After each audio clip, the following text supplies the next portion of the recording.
आदाब, मैं हूँ आपके साथ अरसला खान और आवाज़ द वॉइस देखना शुरू कर चुके हैं आप। वो कहते हैं ना कि रंग सिर्फ कैनवस पर नहीं होते, बल्कि एक नई उम्मीद के साथ लोगों के जीवन को भी रंगीन कर देते हैं। ऐसे ही एक कलाकार के साथ आज हम मौजूद हैं, जिनका नाम है असगर अली, जिन्होंने न सिर्फ दुनिया भर के रिकॉर्ड हासिल किए बल्कि दुनिया भर में एक पॉजिटिव संदेश फैलाया। आज उनसे जानते हैं कि किस तरीके से एक साधारण जिंदगी से उन्होंने एक बड़ी संस्थान कलाभूमि तक का सफर तय किया है। सबसे पहले आपका स्वागत करूंगी सर, कैसे हैं? धन्यवाद, बहुत-बहुत धन्यवाद। तो असगर साहब बताइए, कुछ कहाँ से शुरू किया था और आज आप कलाभूमि संस्थान चला रहे हैं। बहुत बहुत ही काबिले तारीफ बात है ये। तो कैसा रहा आपका सफर? मुश्किलें तो जरूर आई होंगी। बिल्कुल मैम, देखिए एक कारवां स्टार्ट हुआ था, जिसे कहते हैं नेचर से ही स्टार्ट हुआ था बेसिकली।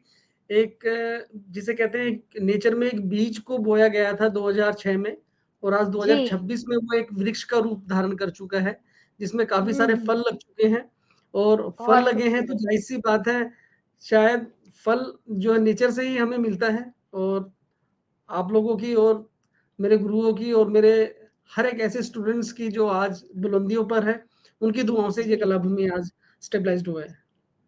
बहुत बहुत अच्छी बात कही आपने। तो असगर साहब, कैसा लगा जब आपने पहली पेंटिंग आपकी उस लेवल पर गई, आपने अलग अलग जगह पे परफॉर्म किया, बड़े बड़े रिकॉर्ड अभी हासिल कर चुके हैं। तो जब शुरुआत की थी और तब से अब तक क्या कुछ बदलाव हो गया है? मैम, बदलाव तो ज़मीन आसमान का हो गया है। बेसिकली बात करें तो 2006 का तो हमारा ऑफ़िशियली हमारा जो रिकॉर्ड है, बट मैं 8 साल की उम्र में मैं लग गया था इस काम के अंदर और 8 साल की हम्म। उम्र का एक बच्चा एक डर लेके पैदा होता है, ख़ास तौर पे एक फ़ैमिली का, सोसाइटी का और ख़ास तौर पे एक ऐसी इंडस्ट्री का जहाँ पर सब कुछ तो है बट ये पूछा जाता है कि आर्ट तो करते हो बट करोगे क्या? करोगे क्या? मतलब जी, उसको एक आइडेंटिटी नहीं मिलती है। अगर कोई राइट, कलाकार है राइट, तो उसकी कोई आइडेंटिटी नहीं है। That's true, right. यस। हम्म। और उसके बाद ही कारवां स्टार्ट ये होता है कि मैम बैक बेंच में बैठने वाले स्टूडेंट्स जो कि 8th क्लास 10th के बोर्ड तक आते-आते ये सोचना कि अब सब तो 10th का बोर्ड का एग्ज़ाम है, तो बोर्ड के हम्म। एग्ज़ाम में भी सब तो पढ़ाई कर रहे हैं बट मैं अपनी आर्ट बना रहा हूँ। मैं पेंटिंग बना रहा हूँ। मैं उन अपने दोस्तों की हेल्प कर रहा हूँ जिनके कहीं न कहीं सबमिशन जो है सबमिट होने हैं क्लासरूम के साइंस के कुछ डायग्राम्स बनने हैं, कुछ ऐसे जो हम्म। है प्रोजेक्ट हैं, जो उनसे बन नहीं पा रहे हैं बट वो हेल्प के लिए मेरे पास आ रहे हैं। और मैं निहायत एक गरीब बच्चा ये सोच के कि यार मुझे कोई चीटिंग करा दो, मुझे 10th पास करा दो, तो मेरा पढ़ाई का नाता बिल्कुल ज़ीरो रहा है। अच्छा। तो अगर जैसे आपने बताया बैक बेंचर्स तो आप रहे हैं हमेशा से, जी। तो वहां से बैक स्कूल की कुछ यादें बताइए जहां पे आपको लगा स्कूल हो। की यादें ऐसा मैम भी यहाँ होता पर है। आता है हाँ, स्कूल सिर्फ यहाँ पे याद आता है कि अगर अगर असगर को याद किया जाता था, तो हम्म। सिर्फ और सिर्फ उसकी कला के ज़रिए, कला चाहे वो परेड में जो राष्ट्रीय गान गाना है, वंदे मातरम गाना है या फिर कोई एनुअल फंक्शन है, तो वहाँ पर बोर्ड जी। डिज़ाइन करना है, डेकोरेशन करना है हम्म। और जहाँ तक कि स्कूल की जो भी आर्ट एक्टिविटी है, उसमें कहीं न कहीं एंगेज रखना है उस बच्चे को। बट वैसे हैं, अगर साइंस का कोई पीरियड आ गया या मैथ का या इंग्लिश का, तो सीधे हाथ हम्म। आगे कर देना और डंडे खाना। अच्छा। ये डंडों के हाथ जो है कब कला के अंदर कन्वर्ट हो गए ये पता नहीं चला। बहुत खूबसूरत और बहुत गहरी बात बोली है आपने। अच्छा, इसी के साथ साथ एक बहुत दिलचस्प बात है कि नाम असगर और आपकी जो मेन पेंटिंग है, जो आपको आप हमेशा से आगे लेकर आए हैं, वो श्री कृष्ण की पेंटिंग है। जी। तो ये क्या ट्विस्ट है? देखिए मैम, एक्चुअली क्या होता है ना कि स्पिरिचुअल हमारे जो कल्चर है इंडिया का उसमें फेस्टिवल सीज़न जब भी आते हैं, तो फेस्टिवल सीज़न में हमारे दौर की बात ये है कि भगवान श्री कृष्ण हैं या जो भी मतलब मूर्तियाँ हैं जिनकी हम पूजा करते हैं स्पिरिचुअली दिवाली पर, वो भी मेरे हम्म। पास में दिवाली पे तो मेरा फेस्टिवल वाला माइंड मेरा ऑटोमेटिकली बन जाता था क्योंकि हर कोई ना कोई मूर्ति बनवाने के लिए या कोई पेंटिंग बनवाने के लिए मेरे पास ज़रूर आता था और मेरे पास सिर्फ और उस वक़्त एक अवसर का मौका होता था कि लाइक मुझे कुछ पैसे मिल जाएँगे जिससे मैं अपने कलर खरीद सकता हूँ। तो अच्छा। वहाँ पर जो दिवाली के अंदर जो पूजा में जो अ, राम, कृष्ण इन सब की जो मूर्तियाँ बनती हैं या इनके पोस्टर बनते हैं, वो पोस्टर्स भी मैंने काफ़ी डिज़ाइन किए हैं। और जहाँ तक बात भगवान श्री कृष्ण की है, तो हुँ। सबसे बड़ी बात ये आती है कि जब मेरा आई थिंक स्टार्टिंग का ही सफ़र था, तो मेरे गुरुजी रहे हैं राम बाबू जी, जो कि अलवर से अच्छा। रहे हैं, राजस्थान से। वो काफ़ी हाँ, हाँ। अच्छा जो है आर्ट वर्क करते थे राधा कृष्ण शैली पे, क्योंकि उनकी वो नटकिल्लियाँ, वो चीज़ें ख़ास तौर पे इतनी फ़ेमस थी ऑयल पेंट के अंदर, हुँ, कि वो हुँ।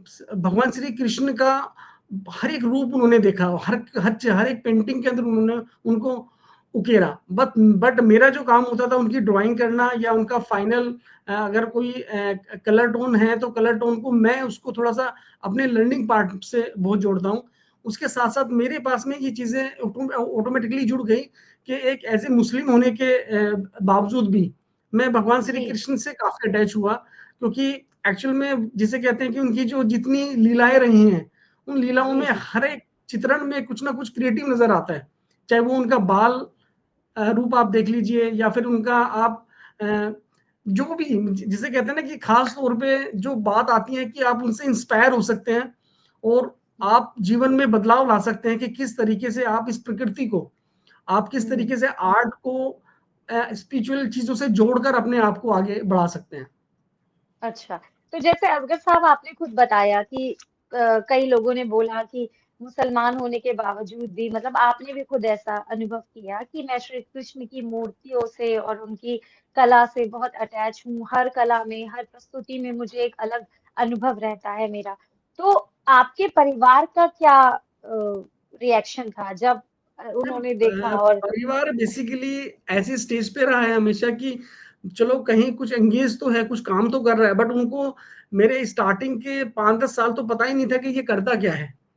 ये आर्ट हुँ, बनाने जाता है या कहाँ पर किसी आर्टिस्ट के अंडरटेकिंग काम कर रहा है या कोई एकेडमिक जो जो चीज़ें कर रहा है, उन्हें कभी पता ही नहीं चला। उनको सिर्फ़ इतना पता है कि ये फ़ोटो बनाने का इसको काफ़ी शौक है और ये आर्ट करने में लगा रहता है। ना तो इसको रात दिखता है, ना इसको दिन दिखता है।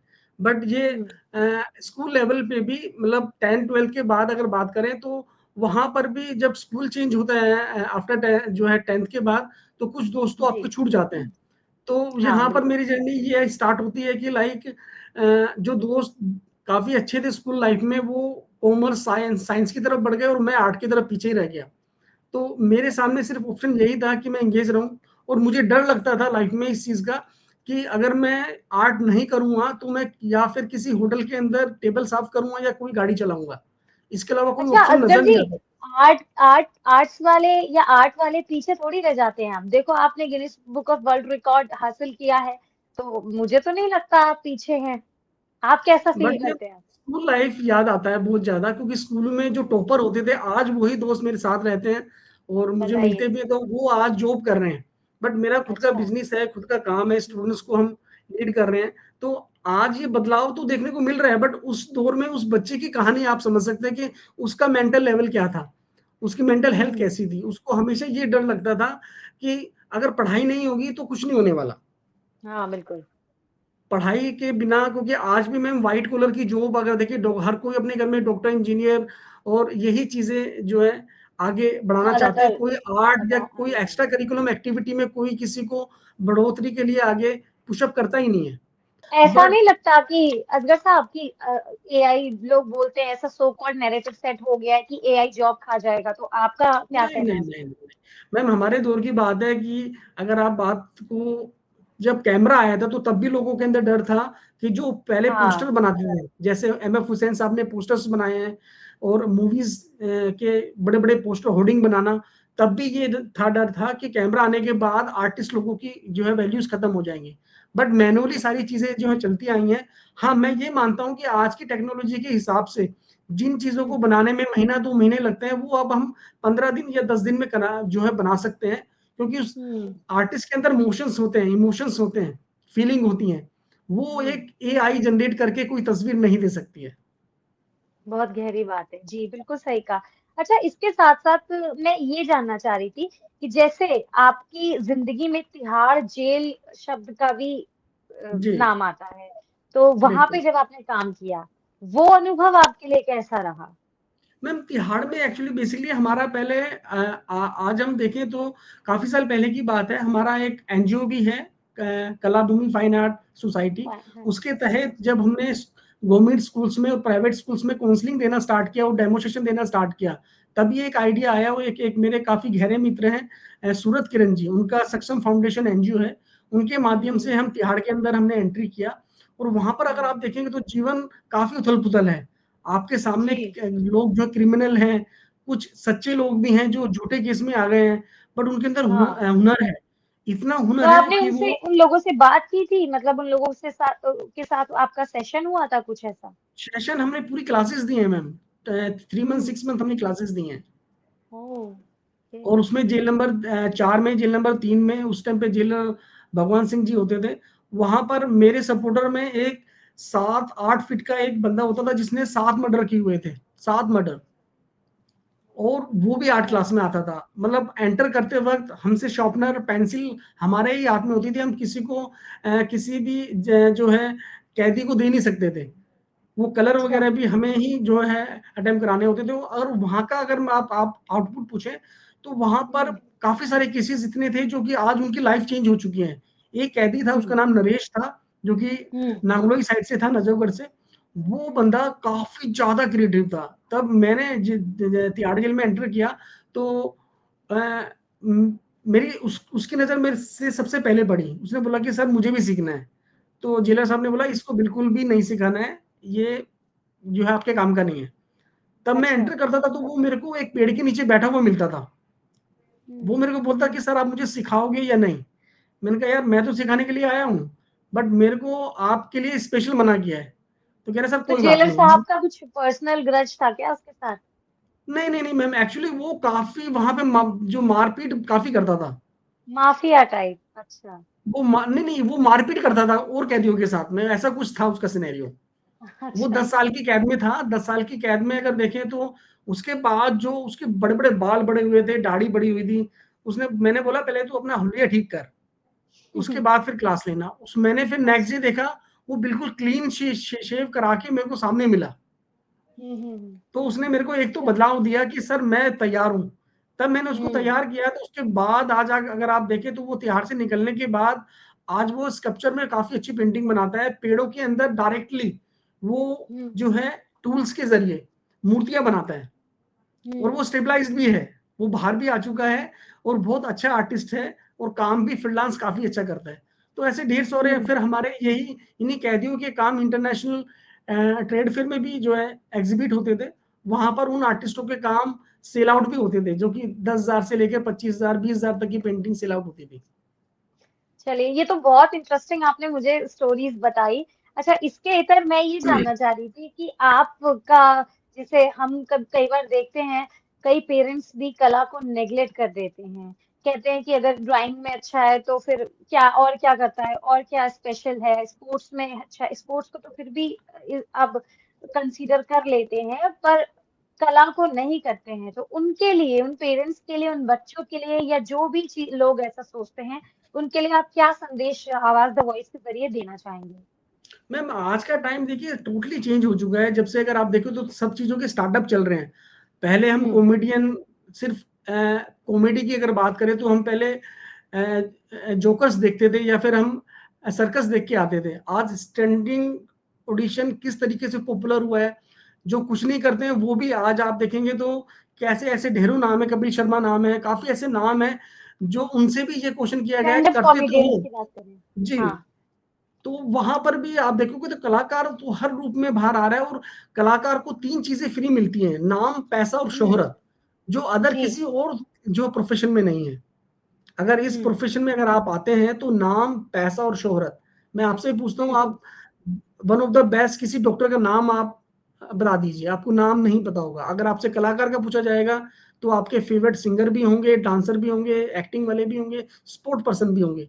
तो अगर खुदा ने अगर किसी को हुनर दिया है, तो ये उसका सामाजिक तौर पे ज़िम्मेदारी बनती है कि वो उस हुनर को पॉलिश करे, उसमें हार्ड वर्क करे, अपनी पेशेंस लगाए और एक एग्ज़ाम्पल सेट करे कि लाइफ़ में सब कुछ पॉसिबिलिटीज़ हैं, अगर आप इस जीवन में इंसानी रूप के तौर पे आपको भगवान ने, गॉड ने या किसी पावर ने आपको इस धरती पे भेजा है। और हुँ। जहाँ तक यंगस्टर की बात है मैम, यंगस्टर आज तो आर्ट के जो हैं, आर्ट इन्फ्लुएंसर बन चुके हैं। आज सोशल मीडिया आपके सामने है। कोई भी चीज़ें जी। आप अगर देखेंगे तो आज रील्स के ज़रिए लोग देख रहे हैं।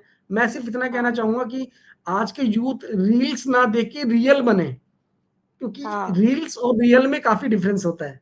अगर आप बहुत, रियल बहुत। में जेन्युइन बनेंगे, अपने आप को पहचानेंगे, अपनी आर्ट को, अपने उस कला को, जो भी जिस भी चीज़ में आप करते हैं, चाहे वो एआई के हुँ, माध्यम से करते हैं, फ़ोटोग्राफ़ी करते हैं, एक्टिंग करते हैं, सिंगिंग करते हैं, उसको रियल में लेके आएँ। वो हार्ड वर्क एक बार आपको एक जो है सेट करना होगा, उसके बाद ज़िंदगी बड़ी सुहानी है, बहुत सुहानी है। बिल्कुल, बिल्कुल, बिल्कुल असगर साहब, मैं भी आपकी बात से बहुत हद तक इत्तेफ़ाक रखती हूँ, बिल्कुल आपने सही कहा। तो इसी के साथ जैसे नॉर्मल लाइफ से कला भूमि तक का सफर बहुत आसान नहीं रहा, आपने मुझे बता ही दिया, आपने हमारे दर्शकों को भी। तो जाते-जाते आप ये बताइए कि आपको इतने सारे अवार्ड से सम्मानित करा किया गया, तो आपका जो सबसे कीमती और सबसे बड़ा अवार्ड है अभी तक भी, वो क्या है आपके लिए? मैम मेरे लिए तो आज भी ये सफ़र वैसे ही चल रहा है, बट ये मेरे अवार्ड्स नहीं है, ये उन सब जो कलाकारों के अवार्ड्स हैं, जो आज निरंतर काम कर रहे हैं।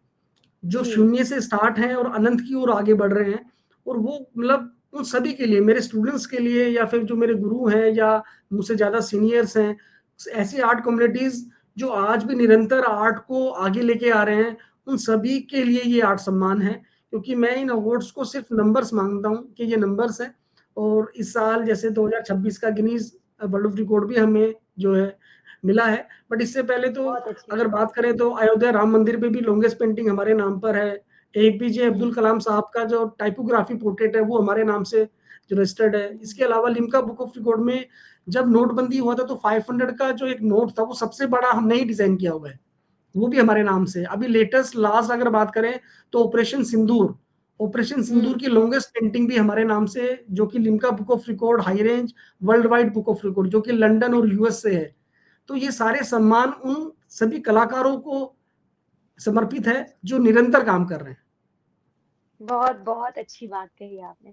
चलिए, बाकी बहुत अच्छा लगा आपसे बात करके, आपने इतना इतना कीमती वक़्त दिया, हमारे दर्शकों को बताया कि अगर आप किसी कला करते हैं, कोई भी कला आपके अंदर है, तो उसे छुपा कर ना रखें, समाज में उसका एक पॉज़िटिव रिस्पॉन्स फैलाएँ और आप खुद भी इनफैक्ट इतना अच्छा कर रहे हैं, मैम इसमें एक बड़े-बड़े क्वेश्चन सम ये ज़रूर आता है कि जी, कोई भी कलाकार समाज का दर्पण होता है, शीशा होता है। हाँ, शीशा तो होता सबसे है। पहले अपने आप को देखिए, क्योंकि जब हम निकलते हैं बाहर तो एक आईने के तौर पे निकलते हैं। सोसाइटी हुँ, हमारी ज़िम्मेदारी है, कला हमारी ज़िम्मेदारी है, तो अपने दर्पण पे अपने आप को सुंदर बनाएँ पहले, उसके बाद कला हुँ, करते हैं। ये कला तो ऊपर वाह! वाले की नेमत है, इस नेमत से जो भी जी, नवाज़ा गया है, चाहे उसमें उस्ताद बिस्मिल्लाह खां हैं, एपीजे जी, अब्दुल कलाम साहब हैं, जी, सचिन तेंदुलकर साहब हैं, एमएफ हुसैन साहब हैं, राजा रवि वर्मा हुँ, हैं, ये सारे वो हुँ। डिग्निटीज़ हैं जिन्होंने अपने लाइफ में स्ट्रगल से इंडिया को रिप्रेजेंट किया, और इंडिया के सितारे यानी कि भारत रत्न अगर मैं जिनको कहूँ, तो ये ही वो महा अनुभूतियाँ हैं जिनके ज़रिए आज हम अपने इंडिया को प्राउडली मोमेंट फ़ील कर सकते हैं कि हमारा जीवन भी उन्हीं को लेकर समर्पित है, और हम भी उनकी उस मुहिम में आगे निरंतर बढ़ते रहेंगे।